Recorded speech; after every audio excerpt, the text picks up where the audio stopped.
दोस्तों, क्या आपने शेयर मार्केट या फिर म्यूचुअल फंड में पैसा लगा रखा है, लेकिन आपको एक अर्जेंट कैश की जरूरत है एंड उस केस में आप अपने शेयर्स या फिर म्यूचुअल फंड्स को बेचना भी नहीं चाहते हैं, लेकिन फिर भी आपको लोन मिल सकता है। आप अपने शेयर्स, म्यूचुअल फंड्स या फिर बॉन्ड्स को बेचे बगैर आप उनके अगेंस्ट में लोन ले सकते हैं। वैसे तो इस फैसिलिटी को कहा जाता है लोन अगेंस्ट सिक्योरिटीज, यानी कि LAS। तो आज की वीडियो में हम लोग जानेंगे कि LAS फीचर होता क्या है और ज़रोधा कैपिटल से आप LAS फीचर का यूज करके कैसे लोन ले सकते हैं, एंड फिर अगर आप लोन लेते हैं तब आपको वहां पर कितना इंटरेस्ट देना पड़ेगा एंड आपको क्या क्या बातें ध्यान में रखनी है, वो सारी बातें मैं आज की इस वीडियो में आपके साथ कवर करने वाला हूं। फिर भी अगर आपका कोई सवाल रह जाता है तो आप मुझसे कमेंट बॉक्स में जरूर पूछ लेना, क्योंकि मैं आपको उसका रिप्लाई जरूर दूंगा। तो चलिए जल्दी से इस वीडियो को मैं शुरू करता हूं। तो सबसे पहला सवाल, लोन अगेंस्ट सिक्योरिटीज होता क्या है? तो सिंपल शब्दों में LAS एक ऐसा लोन होता है जो कि आपको आपकी इन्वेस्टमेंट के अगेंस्ट मिल सकता है। अब ये इन्वेस्टमेंट आपकी शेयर्स वाली भी हो सकती है, या फिर आपकी म्यूचुअल फंड इन्वेस्टमेंट भी हो सकती है, या फिर आपने जो पैसे बॉन्ड्स में लगाए हैं आप उसके अगेंस्ट भी लोन ले सकते हैं, या फिर अगर आपने ETF बाय कर रखे हैं तो आप उनके अगेंस्ट भी लोन ले सकते हैं। और सबसे बड़ी बात, यहां पर आपको इनमें से कोई भी चीज को बेचना नहीं पड़ता, आप बस इनके अगेंस्ट में लोन लेते हैं, यानी कि आपकी जो इन्वेस्टमेंट है वो एज अ कोलेटरल वहां पर रख दी जाती है एंड बैंक या फिर NBFC आपको उसके अगेंस्ट में लोन दे देता है।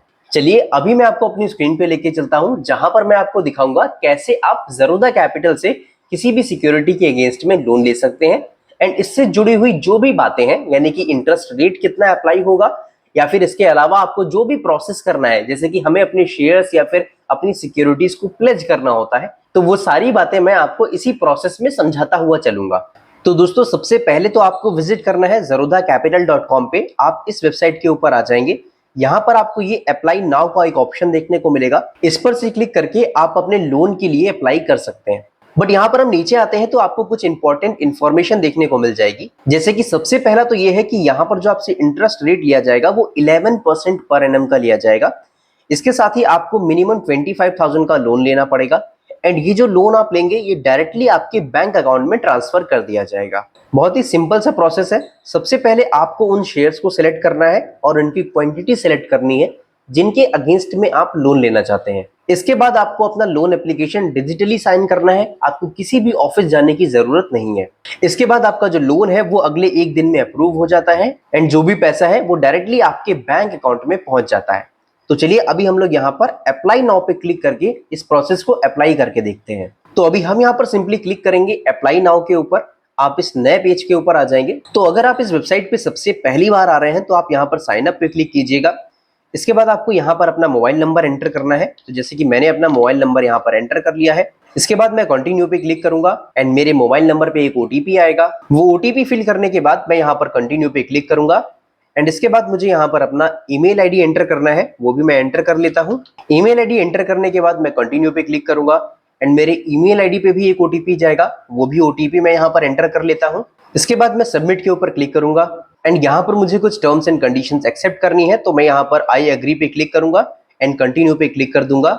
इसके बाद मेरी यहाँ पर KYC की जाएगी डिजी लॉकर का यूज करके, तो मैं यहाँ पर अभी प्रोसीड पे क्लिक करूंगा एंड इसके बाद मुझे अपना आधार नंबर यहाँ पर एंटर करना है। इसके बाद मैं नेक्स्ट के ऊपर क्लिक करूंगा। इसके बाद मैं यहाँ पर OTP डाल देता हूँ। OTP एंटर करने के बाद मैं सबमिट के ऊपर क्लिक करूंगा। डिजी लॉकर में लॉगिन करने के बाद मुझे यहाँ पर अपना आधार कार्ड और पैन कार्ड शेयर करना है, तो मैं यहाँ पर इन दोनों बॉक्स पे सिलेक्ट कर दूंगा एंड फिर अलाउ के ऊपर क्लिक कर दूंगा।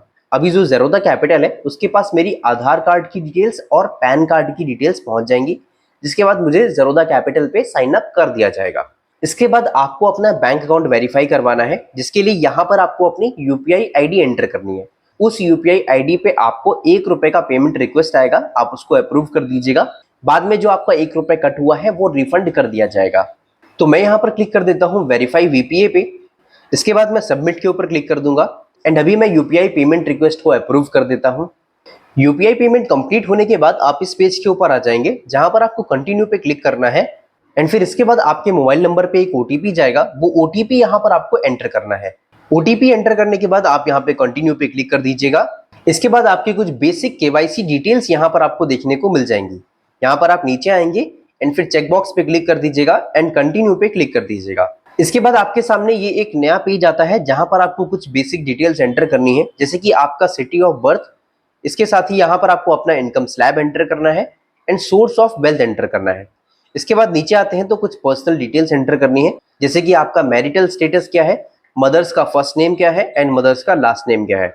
इसके बाद आप चेकबॉक्स पे क्लिक करके कंटिन्यू पे क्लिक कर सकते हैं। कंटिन्यू पे क्लिक करने के बाद आप अपने ज़रोधा कैपिटल के डैशबोर्ड पर आ जाएंगे। इस पेज के ऊपर आपको अपनी जो होल्डिंग्स है उनको ऑथराइज करना है, मतलब कि आपको अपनी सिक्योरिटीज का एक्सेस ज़रोधा कैपिटल को प्रोवाइड करना है। तो इसके लिए यहाँ पर मैं क्लिक करूंगा ऑथराइज काइट के ऊपर। इसके बाद मुझे अपने ज़रोधा अकाउंट का यूज करके यहाँ पर लॉगिन करना पड़ेगा, तो मैं लॉगिन कर लेता हूँ। जैसे ही आप लॉगिन कर लेंगे आपके सामने ये एक पूरा नया पेज ओपन हो जाता है, जहां पर आपके जितने भी शेयर्स हैं आपके पोर्टफोलियो में वो सभी शेयर्स यहाँ पर डिस्प्ले हो जाएंगे एंड फिर आप यहाँ पर से अप्लाई कर सकते हैं। एग्जाम्पल के लिए आप देख सकते हैं यहाँ पर आपको मेरी होल्डिंग्स के 4 कंपनीज के नाम देखने को मिल रहे हैं, जिसमें कि अगर मैं सबसे पहले की बात करूं यानी कि टाटा पावर की बात करूं तो इसके मेरे पास टोटल 432 शेयर्स हैं। अगर आप टाटा पावर के 432 शेयर्स की वैल्यू करंट मार्केट प्राइस के हिसाब से कैलकुलेट करें वो करीबन 1.5 लाख के आसपास आएगी या उससे ज्यादा आ सकती है। लेकिन यहाँ पर अगर मैं 432 शेयर भी अपने प्लेज कर देता हूँ, यानी कि सभी शेयर के अगेंस्ट में अगर मैं लोन भी ले लेता हूँ तो मुझे सिर्फ 74,960 रुपए का लोन दिया जाएगा। इसीलिए यहाँ लिखा है कि मैं टाटा पावर के अपने होल्डिंग्स के अगेंस्ट में मैक्सिमम 74,960 रुपीज का लोन ले सकता हूँ। इसी तरीके से CDSL के मेरे पास 80 शेयर्स हैं, अगर मैं उनको भी प्लेज करता हूं तो उनके अगेंस्ट में भी मुझे सिर्फ 56,678 रुपीज का लोन मिल सकता है। यहां पर आप देखेंगे तो आपको एक लाइन देखने को मिलेगी कि maximum available amount is shown after hair cut, यानी कि यहां पर ये जो मैक्सिमम अवेलेबल अमाउंट शो हो रहा है ये सारा हेयर कट के बाद शो हो रहा है। अब ये हेयर कट क्या होता है चलिए वो आप समझ लीजिए। मान लीजिए आपकी पोर्टफोलियो में 1 लाख रुपए के शेयर्स पड़े हुए हैं, अभी अगर आप उनके अगेंस्ट में लोन लेना चाहते हैं तो आपको पूरा 1 लाख रुपए का लोन नहीं दिया जाएगा, आपको करीबन 50% या फिर 60% तक का अमाउंट दिया जाएगा, यानी कि करीबन 50,000 या फिर 60,000 रुपए आपको प्रोवाइड किए जाएंगे। अब ये जो बाकी अमाउंट जिसका आपको लोन नहीं दिया गया है इसे कहा जाता है हेयर कट। अभी जो भी आप यहाँ पर लोन लेंगे उसके ऊपर आपको जो इंटरेस्ट पे करना पड़ेगा वो 11% पर एनम का पे करना पड़ेगा। इसके साथ यहाँ पर जो पीनल चार्जेस लिखे हैं यानी कि पेनल्टी चार्जेस वो आपके 18% पर एनम के हिसाब से लिए जाएंगे, यानी कि आपका जो भी इंटरेस्ट बनेगा अगर आप उसका टाइम पे पेमेंट नहीं करते हैं तो उस डिलेड पेमेंट के ऊपर आपको 18% पर एनम के हिसाब से पेनल्टी पे करनी पड़ेगी। तो यहाँ पर आप सिंपली उन शेयर्स को सिलेक्ट कर सकते हैं जिनके अगेंस्ट में आपको लोन लेना है, जितनी क्वांटिटीज के ऊपर आपको लोन लेना है आप वो यहाँ पर एंटर कर सकते हैं एंड फिर इसके बाद आप यहाँ पर कंटिन्यू पे क्लिक करके इस प्रोसेस को कंप्लीट कर सकते हैं एंड आपका जो लोन है वो आपको अगले 1 दिन में आपके बैंक अकाउंट में प्रोवाइड कर दिया जाएगा। गाइज ये इस वीडियो का पहला पार्ट था जहां पर हमने LAS फीचर को समझा और जाना कि कैसे आप ज़रोधा कैपिटल पे LAS फीचर का यूज करके लोन के लिए अप्लाई कर सकते हैं। सेकेंड वीडियो में मैं आपको बताऊंगा कि जब आप इस तरीके से लोन के लिए अप्लाई कर रहे हैं तब आपको किन किन बातों का ध्यान रखना है और क्या क्या चार्जेस आपको पे करने पड़ेंगे। इसके साथ ही LAS के कुछ और इंपॉर्टेंट फीचर्स होते हैं उनको भी मैंने सेकंड पार्ट में कवर किया है, तो आप उस वीडियो को देख सकते हैं जो कि हमारे चैनल पे अगले दिन रिलीज कर दिया जाएगा। बाकी आपको उसका डायरेक्ट लिंक डिस्क्रिप्शन बॉक्स या फिर पिन्ड कमेंट में भी मिल जाएगा। फिलहाल अगर आपको ये वीडियो अच्छा लगा हो तो वीडियो को लाइक करना, इस वीडियो को अपने दोस्तों के साथ शेयर करना और चैनल पे नए हो तो चैनल को सब्सक्राइब करना। Thank you.